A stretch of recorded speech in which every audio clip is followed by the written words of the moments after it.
ಅಸಮಾಧಾನಿತರಿಗೆ offer ಕೊಡುವ ಕ್ಷೇತ್ರವಾಗ್ತಾ ಇದೆಯಾ ಚಿಕ್ಕಬಳ್ಳಾಪುರ? ಯಾರು ಕೇಳಿದ್ರು ಅಲ್ಲಾಗ್ಲಿ ಅಂದ್ರೆ ಇಲ್ಲಿಗೆ ಬನ್ನಿ ಅಂತ. ಚಿಕ್ಕಬಳ್ಳಾಪುರ ಲೋಕಸಭಾ ಕ್ಷೇತ್ರದಲ್ಲಿ ದಿನಕ್ಕೊಂದು ಹೆಸರು ಮುಂಚೂಣಿಗೆ ಬರ್ತಾ ಇದೆ. ಮೈತ್ರಿ ಟಿಕೆಟ್ ಗೊಂದಲವೋ ಗೊಂದಲ ಚಿಕ್ಕಬಳ್ಳಾಪುರದಲ್ಲಿ. ಒಂದ್ ಕಡೆ ಸ್ಥಳೀಯ ನಾಯಕರು, ಮತ್ತೊಂದ್ ಕಡೆ ಹೊರಗಿನವರು. ಡಿ.ವಿ. ಸದಾನಂದ ಗೌಡ್ರು, ಸಿ.ಟಿ. ರವಿ, ಎಚ್.ಡಿ. ಕುಮಾರಸ್ವಾಮಿ, ಈಗ ಸುಮಲತಾ ಅವರ ಹೆಸರು ಕೂಡ ಕೇಳಿ ಬರ್ತಾ ಇದೆ. ಮಂಡ್ಯದ ಬದಲು ಸಂಸದೆ ಸುಮಲತಾ ಅವರಿಗೆ ಚಿಕ್ಕಬಳ್ಳಾಪುರ ಆಫರ್ ಕೊಡೋದ್ರ ಮುಖಾಂತರ ಒಂದು ವೇಳೆ ಆಫರ್ ಕೊಟ್ಟಿದ್ದೇ ಆದ್ರೆ, ಅವ್ರು ಬಂದಿದ್ದೇ ಆದ್ರೆ ಚಿಕ್ಕಬಳ್ಳಾಪುರದ ಆಕಾಂಕ್ಷಿಗಳಲ್ಲಿ ತಳಮಳ ಶುರುವಾಗ್ಬಿಡುತ್ತೆ ಅವಾಗ. ಯಾಕಂದ್ರೆ ಈಗ ಆಲ್ರೆಡಿ ಅಲ್ಲಿ ಹೊರಗಿನವರಿಗೆ ಮಣೆ ಹಾಕ್ಬಿಡಿ, ಸ್ಥಳೀಯರಿಗೆ ಟಿಕೆಟ್ ಕೊಡಿ ಅಂತ ಕೂಗು ಜೋರಾಗಿ ಕೇಳಿ ಬರ್ತಾ ಇದೆ. ಸುಧಾಕರ್ ಬೆಂಬಲಿಗರಿಂದ ಸೋಷಿಯಲ್ ಮೀಡಿಯಾದಲ್ಲಿ ಕ್ಯಾಂಪೇನ್, ಲೋಕಲ್ ಲೀಡರ್ಸ್ಗೆ ಕೊಡಿ, ಸ್ಥಳೀಯ ಅಭ್ಯರ್ಥಿಗೆ ನಮ್ಮ ಮತ, ನಮ್ಮ ಬೆಂಬಲ ಅಂತ. ಸೇಮ್ ಉಡುಪಿ ಚಿಕ್ಕಮಗಳೂರು ನೆನಪಿಸ್ಕೋಬೋದಿಲ್ಲಿ. ಹೊರಗಿನವರಿಗೆ ಬೆಂಬಲ ಇಲ್ಲ ಅಂತ ಮೆಸೇಜ್ ಪಾಸ್ ಮಾಡ್ದಂಗೆ ಕಾಣಿಸ್ತಾ ಇದೆ. ಚಿಕ್ಕಬಳ್ಳಾಪುರ ಕ್ಷೇತ್ರದ ಆಕಾಂಕ್ಷಿಗಳಲ್ಲಿ ತಳಮಳ ಶುರುವಾಗ್ತದೆ. ಯಾಕಂದ್ರೆ ದಿನಕ್ಕೊಬ್ಬೊಬ್ರು ಹೊರಗಿನವ್ರ ಹೆಸರಲ್ಲಿ ಕೇಳಿ ಬರ್ತಾ ಇದೆ. ಸಿ.ಟಿ. ರವಿ ಅವ್ರು ಬರ್ತಾರೆ, ಅಲ್ಲಿ ಉಡುಪಿ ಚಿಕ್ಕಮಗಳೂರು ಆಗ್ಲಿಲ್ಲ ಅಂದ್ರೆ ಇಲ್ಲಿಗೆ ಬರ್ಬೋದು ಅಂತ. ಶೋಭಾ ಕರಂದ್ಲಾಜೆ ಅವರ ಹೆಸರು ಕೇಳಿ ಬಂತು, ಡಿ.ವಿ. ಸದಾನಂದ ಗೌಡ್ರ ಹೆಸರು ಕೇಳಿ ಬಂತು, ಈಗ ಸುಮಲತಾ ಅವರ ಹೆಸರು ಕೇಳಿ ಬರ್ತಾ ಇದೆ. ಹೀಗಿರುವಾಗ ಆಲ್ರೆಡಿ ಎಲ್ಲ ಅಭ್ಯರ್ಥಿಗೆ ಏನು ಕೊರತೆ ಇಲ್ಲ. ಒಂದ್ ಕಡೆ ವಿಶ್ವನಾಥ್ ಅವರ ಪುತ್ರ ಅಲೋಕ್ ವಿಶ್ವನಾಥ್ ಅವರು ನಿಂತ್ಕೊಳ್ಬೇಕು ಅಂತ ವಿಶ್ವನಾಥ್ ಅವರು ಕೂಡ ಒಂದ್ ರೀತಿ ಎಲ್ಲಾ ರೀತಿ ತಯಾರಿಯನ್ನ ಮಾಡ್ತಾ ಇದ್ದಾರೆ. ಮತ್ತೊಂದ್ ಕಡೆ ಸುಧಾಕರ್ ಅವರು ಜೆಡಿಎಸ್ ಮನೆ ಬಾಗ್ಲಿಗೆ ಹೋಗಿ ಬಂದಿದ್ರು. ತೋಟದ ಮನೆಯಲ್ಲಿ ಕುಮಾರಸ್ವಾಮಿ ಅವ್ರನ್ನ ಮಾತಾಡಿಸಿ ಹೂ ಬೊಕ್ಕೆ ಕೊಡೋದ್ರ ಮುಖಾಂತರ ದಯವಿಟ್ಟು ನೀವು ಸಹಕಾರ ಕೊಡಬೇಕು ಅಂತ ಕೇಳ್ಕೊ ಬಂದಿದ್ರು. ಈ ರೀತಿಯ ತಯಾರಿಗಳಾಗಬೇಕಾದ್ರೆ ಹೊರಗಿನವ್ರು ಬರ್ತಾರೆ ಅಂದ್ರೆ ಅಲ್ಲಿನ ಲೀಡರ್ಸ್ ಕತೆ ಏನು? ಹಾಗಾದ್ರೆ ಟಿಕೆಟ್ ಗೋತಾನ? ಸುಮಲತಾ ಅವ್ರು ಒಪ್ಕೊಂಡ್ರೆ ಚಿಕ್ಕಬಳ್ಳಾಪುರದಲ್ಲೇ ನಿಂತ್ಕೊಳ್ತೀನಿ ಅಂತ ಪಾಪ ಅಲ್ಲಿರುವಂತಹ ಆಕಾಂಕ್ಷಿಗಳಿಗೆ ನಿರಾಸೆ ಆಗುತ್ತೆ.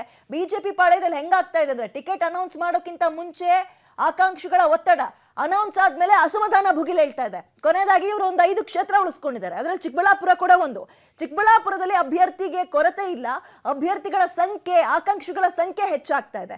ಈಗ ಯಾರಿಗೆ ಟಿಕೆಟ್ ಕೊಡ್ತಾರೆ ಅನ್ನುವಂಥದ್ದೇ ಕುತೂಹಲ. ಹೆಚ್ಚಿನ ಡೀಟೇಲ್ಸ್ನ ನಮ್ಮ ಪ್ರತಿನಿಧಿ ಮಧುಕೃಷ್ಣ ನೀಡ್ತಾರೆ. ಮಧುಕೃಷ್ಣ, ಚಿಕ್ಕಬಳ್ಳಾಪುರ ಹೆಂಗಾಗ್ತಾ ಇದೆ ಅಂದ್ರೆ ಒಂದ್ ರೀತಿ ಕ್ಷೇತ್ರ ಎಲ್ಲಿ ಯಾರು ಅಸಮಾಧಾನಗೊಳ್ತಾರ ಪ್ರಭಾವಿಗಳು, ನಿಮಗೆ ಚಿಕ್ಕಬಳ್ಳಾಪುರದಲ್ಲಿ ಕೊಡ್ತೀವಿ ಬನ್ನಿ ಅನ್ನೋ ರೀತಿಯಲ್ಲಿ ಚಿಕ್ಕಬಳ್ಳಾಪುರ ಹೆಸರು ಗೋಚರವಾಗ್ತಾ ಇದೆ.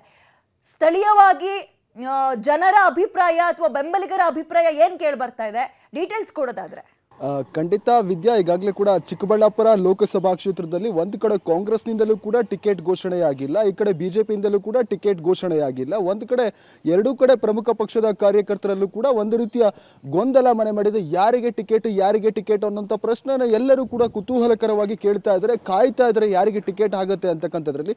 ಇಂತಹ ಸಂದರ್ಭದಲ್ಲಿ ಒಂದು ಕಡೆ ಬಿಜೆಪಿ ಹೈಕಮಾಂಡ್ ಒಂದು ರೀತಿ ಚಿಕ್ಕಬಳ್ಳಾಪುರ ಕ್ಷೇತ್ರವನ್ನ ಒಂದು ರೀತಿ ಅಸಮಾಧಾನಿತರು ಯಾರಿದ್ದಾರೆ ಅದನ್ನ ಸಮಾಧಾನ ಪಡಿಸುವಂತಹ ಒಂದು ರೀತಿ ಪುನರ್ವಸತಿ ಕೇಂದ್ರವಾಗಿ ಮಾಡ್ಕೊಂಡಿದ್ಯಾ ಅನ್ನೋಂಥ ಪ್ರಶ್ನೆ ಈಗ ಎಲ್ಲರನ್ನೂ ಕೂಡ ಕಾಡ್ತಾ ಇರುವಂಥದ್ದು. ಕಾರಣ ಯಾಕೆ ಅಂತಂದ್ರೆ ಒಂದು ಕಡೆ ಮಾಜಿ ಸಚಿವ ಸುಧಾಕರ್ ಅವರು ಬಹಳಷ್ಟು ಪ್ರಯತ್ನಗಳನ್ನ ಮಾಡ್ತಾ ಇದ್ದಾರೆ. ಅಲೋಕ್ ವಿಶ್ವನಾಥ್ ಅವರಿಗೆ ಟಿಕೆಟ್ ಸಿಗಬೇಕಂತ ಹೇಳಿ ವಿಶ್ವನಾಥ್ ಅವರು ಬಹಳಷ್ಟು ಪ್ರಯತ್ನಗಳನ್ನ ಮಾಡ್ತಾ ಇದ್ದಾರೆ. ಇಬ್ಬರು ಕೂಡ ಆಸೆಗಳಿಂದ ಕಾಯ್ತಾ ಇದ್ರು, ನಮ್ಮಿಬ್ಬರಲ್ಲಿ ಯಾರಿಗಾದ್ರೂ ಒಬ್ಬರಿಗಾಗುತ್ತಾ, ಇಲ್ಲ ನಿಮಗಾದ್ರೂ ಆಗ್ಲಿ ನನಗಾದ್ರೂ ಆಗ್ಲಿ ಅನ್ನೋಂಥ ಮಾತನ್ನ ನಿನ್ನೆ ತಾನೇ ಸ್ವತಃ ವಿಶ್ವನಾಥ್ ಅವರು ಸ್ಪಷ್ಟಪಡಿಸಿದ್ದಾರೆ. ಈ ನಡುವೆ ಈಗ ಹೊಸ ಹೆಸರುಗಳು ಕೇಳಿ ಬರ್ತಾ ಇದೆ.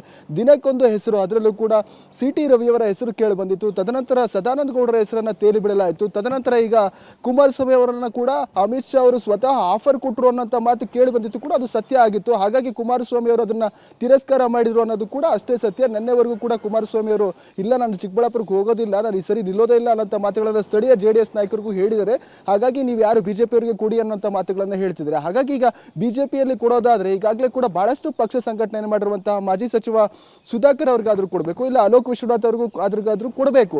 ಆದ್ರೆ ಈ ಮಧ್ಯದಲ್ಲಿ ಈಗ ಸುಮಲತಾ ಅವರಿಗೆ ಏನ್ ಕೊಡ್ಬೇಕು? ಈಗ ಅವರು ಕೂಡ ಅಸಮಾಧಾನಿತರು. ಹಾಗಾಗಿ ಅವರಿಗೆ ಒಂದು ಅವಕಾಶವನ್ನ ನಾವು ಕೊಡೋದಾದ್ರೆ ಚಿಕ್ಕಬಳ್ಳಾಪುರ ಖಾಲಿ ಇದೆ, ಹಾಗಾಗಿ ನೀವು ಅಲ್ಲಿಗೆ ಹೋಗಿ ಅಂತ ಹೇಳುವಂತಹ ಸಾಧ್ಯತೆ ಇದೆ. ಹಾಗಾಗಿ ಇದು ಕೂಡ ರಾಜಕೀಯ ವಲಯದಲ್ಲಿ ಬಹಳಷ್ಟು ಚರ್ಚೆಗೀಡು ಮಾಡ್ತಾ ಇದೆ. ಹಾಗಾಗಿ ಇಲ್ಲಿನ ಆಕಾಂಕ್ಷಿಗಳಲ್ಲಂತೂ ಒಂದು ರೀತಿ ತಳಮಳ ಶುರುವಾಗಿದೆ. ಅವ್ರಿಗೆ ಒಂದು ರೀತಿ ಟೆನ್ಷನ್, ಅಯ್ಯೋ ಏನಪ್ಪಾ ದಿನಕ್ಕೊಂದು ಹೆಸರು ಬರ್ತಾ ಇದೆ. ಒಂದು ರೀತಿ ಸುಮಲತಾ ಅಂತಾರೆ, ಸಿ.ಟಿ. ರವಿ ಅಂತಾರೆ, ಸದಾನಂದ ಗೌಡ ಅಂತಾರೆ, ಯಾರಪ್ಪ ಇವರು, ನಮ್ಗೆ ಯಾರಿಗಾದ್ರೂ ಒಬ್ಬರಿಗಾದ್ರೂ ಕೊಡ್ಲಿ ಸಾಕು, ನಾವೇ ಒಂದು ಚಿಕ್ಕಬಳ್ಳಾಪುರ ಕ್ಷೇತ್ರ ಬಿಜೆಪಿ ಗೆಲ್ಲುವಂತಹ ಸಾಧ್ಯತೆ ಬಹಳಷ್ಟು ಇರುವಂತಹ ಕ್ಷೇತ್ರ. ಹಾಗಾಗಿ ಅಂತಿಮ ಕ್ಷಣದಲ್ಲಿ ಯಾರೋ ಮತ್ತೊಬ್ಬರು ಅಭ್ಯರ್ಥಿ ಬಂದು ಇಲ್ಲಿ ಸೋಲಾಗುವಂತಹ ಸಾಧ್ಯತೆ ಇರುತ್ತೆ. ಹಾಗಾಗಿ ಬೇಡ, ದಯಮಾಡಿ ನೀವು ಸ್ಥಳೀಯ ಅಭ್ಯರ್ಥಿಗೆ ಮನ್ನಣೆಯನ್ನ ಕೊಡಿ ಅಂತೇಳಿ ಅವರ ಆಕಾಂಕ್ಷಿಗಳು ಕೇಳ್ತಾ ಇದ್ರೆ, ಅದರ ಪೂರಕವಾಗಿ ಅವರ ಬೆಂಬಲಿಗರು ಕೂಡ ಕ್ಯಾಂಪೇನ್ ಅನ್ನ ಈಗ ಸಾಮಾಜಿಕ ಜಾಲತಾಣಗಳಲ್ಲಿ ಮಾಡ್ತಾ ಇರುವಂತದ್ದು. ವಿದ್ಯಾ, ಥ್ಯಾಂಕ್ ಯು ತಮ್ಮ ಡೀಟೇಲ್ಸ್ಗೆ.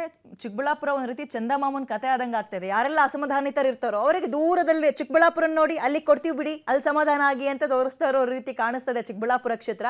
ಸೊ ಅಭ್ಯರ್ಥಿಗಳ ಹೆಸರು ಅಲ್ಲ, ಅಭ್ಯರ್ಥಿ ಅನ್ನೋದಕ್ಕಿಂತ ಆಕಾಂಕ್ಷಿಗಳ ಹೆಸರು ದಿನಕ್ಕೊಬ್ಬೊಬ್ರದ್ದು ಹೊಸದಾಗಿ ಕೇಳಿ ಬರ್ತದೆ. ಹೊರಗಿನವರ ಹೆಸರೇ ಜಾಸ್ತಿ ಇದೆ.